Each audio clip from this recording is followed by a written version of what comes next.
আজ আমরা আলোচনা করব ঠিক কতদিন আগে শ্রী ভগবান শ্রী নীলমাধব রূপে এই ধরাধামে অবতীর্ণ হয়েছিলেন এবং কবেই বা শ্রী জগন্নাথ রূপে নিজেকে প্রকাশ করেছেন।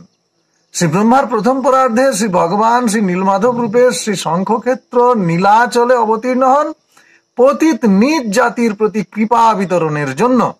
সেখানে তিনি নীলমাধব রূপে বিশ্বাবসু নামক এক সবর জাতির ভক্তের সেবা গ্রহণ করতেন।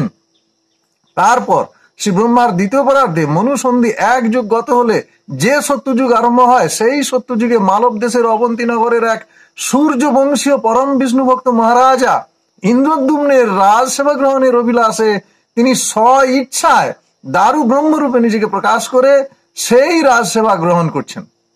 আর সেই রাজ সেবা তিনি বর্তমানেও গ্রহণ করে চলেছেন দারু ব্রহ্ম শ্রী জগন্নাথ রূপে এবং বিশ্ববাসীকে অপ্রাকৃত অকৃপণ কৃপা বিতরণ করে চলেছেন সদা সর্বদা শ্রীক্ষেত্র পুরীধামে।